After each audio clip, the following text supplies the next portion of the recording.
Hello everyone, this is It's Me Izu, and today I will be reading Tsukauchi Did Not Sign Up for This by High on Fanfiction. Here's the summary.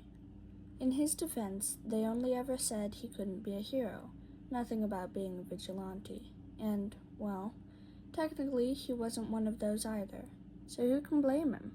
Or, Midoriya Izuku gave up on his dream of becoming a hero. This, however, didn't mean he was any less determined to save people. Hence, the new vigilante in Musatafu, appearing and disappearing with the wind, Zephyr. Or, genius kid with a strong sense of justice and no bedtime? Tsukauchi did not sign up for this. Chapter 1, Becoming Zephyr. Who is this kid and where did he come from? It took Izuku 8.5 years to figure out that he couldn't be a hero without a quirk. It only took him 2 more to find out the same about vigilantism. Logically, he knew he would still get in trouble if anyone found out, so he had to come up with a plan. Izuku was good with plans, analyzing situations, calculating risks, creating cover-ups and contingency plans. It was easy, and frankly, he loved doing research, especially when it involved heroes. And involve heroes it did, seeing as he not only needed to check his area for patrols of any pros working at night to avoid getting caught, but he desperately needed to train to gain muscle and endurance as well. Well, mostly muscle. He'd gotten pretty good at taking hits and running long distances until his bullies got bored, or, more commonly, he found a place where he could disappear from their view. That was another thing he wanted to update in his notebooks. Izuku had mapped out most of the relatively safe places around school and on his way home. He needed to expand that area and also make sure his old hiding spots were still secure. There weren't that many around Aldera, and the ones closest to it had already been found by his classmates.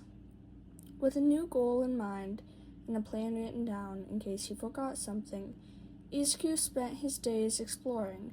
I went out with my friends, training. I have to be strong to be a hero, Mama, and analyzing different heroes' fighting styles. Luna Fall looks so cool, Kachan. His nights designing and putting together a costume for himself. This competition online, more training. I couldn't fall asleep, and stalking heroes near his area. Well, he didn't exactly have an excuse for that, but worst comes to worst, he could just say he was trying to find the right roof to jump off of, right? Izuku was a smart kid. He knew it would take him a long time to be able to go out and actually save people without getting kidnapped, caught, or killed. He also really needed to find a cool vigilante name, preferably one that wouldn't be immediately connected to him. So, by the time Zephyr first appeared on the streets of Musatafu during a surprisingly warm October night, Izuku had already turned 12. Izuku's original plans for his first patrol didn't involve a lot of actual crime fighting. He figured most of it would be just jumping from one rooftop to another, maybe walking a couple of drunk people home. He was wrong. Not that he was surprised, life seemed to love to crush his expectations and dreams. It had been about 2.5 hours since Midoriya Izuku climbed out his window and became Zephyr, when he heard a voice cry out in pain. It didn't take him long to find the source of the voice. 3 figures surrounded a 4th one in the alley below the building Izuku had landed on. The victim, Izuku couldn't tell their gender, was backing into the wall, eyes moving from their attackers, 2 men and a woman, to the entrance of the alley and back. I don't have any money on my... The man standing in the middle scoffed. Yeah, right. You just happened to walk into a store without any money. Totally believable. He rolled his eyes. Hand us the wallet or we'll gut you. I really don't have... The victim's reply was cut short by a loud thump. Everyone turned towards where the other male attacker, now unconscious on the ground, had stood.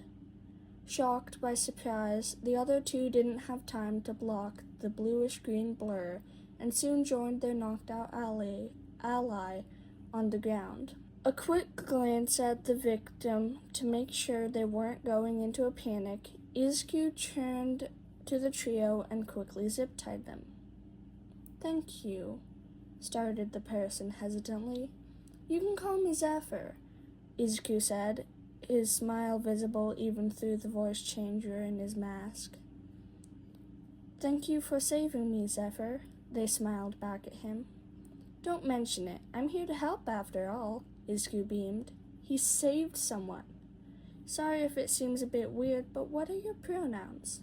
"Not weird at all. I'm Kaya. I use she, they. You?" "He, him. Sorry to cut this short, but we need to inform the police before those guys wake up." Pointing at the trio, still unconscious on the ground, he shifted on his feet. "Do you have a phone on you?" Kaya shook their head, looking down. "I left it at home. Sorry." "It's fine. I can call them." Izuku quickly dialed the number he spent hours memorizing. Other than just calling the police, he wanted to be able to call someone he could trust. Someone who wouldn't turn victims away or not take them seriously due to their quirk status, gender, or financial state. He also may or may not have hacked into police records to get his information. At the Musutafu Police Department, a certain detective raised an eyebrow at the ringing of his phone and went to check it. Seeing the unknown number, he let out a long, suffering sigh. It was so close to the end of his shift. "Tsukauchi no Masa speaking," he said into the phone. "Detective Tsukauchi," replied a voice way too cheerful for a call at 1 a.m. Wait, how did they know his job? "I'd like to report an attempted mugging at..." The voice went on about the details of the incident, except how exactly they got involved and why they hadn't called the police before. Tsukauchi, thanks to his years of practice, managed to get it all down and send it to a pair of nearby officers. "Officers are on their way. May I have your name, age, and pronouns?" They sounded male, but it's hard to tell with the voice changer. What really caught Tsukauchi's attention is the fact they talked like a teenager. Though, from what Eraserhead has told him, so do a bunch of his adult colleagues. "Sorry, no can do. Stranger danger and all." The kid, yes, kid, because there's no way they're older than 20, called him. "For goodness sake." "But you can call me Zephyr, and I prefer he, him pronouns. I gotta go now, bye." With that, the kid, Zephyr, hung up on him.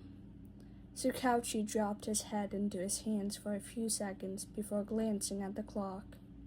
At least his shift was over.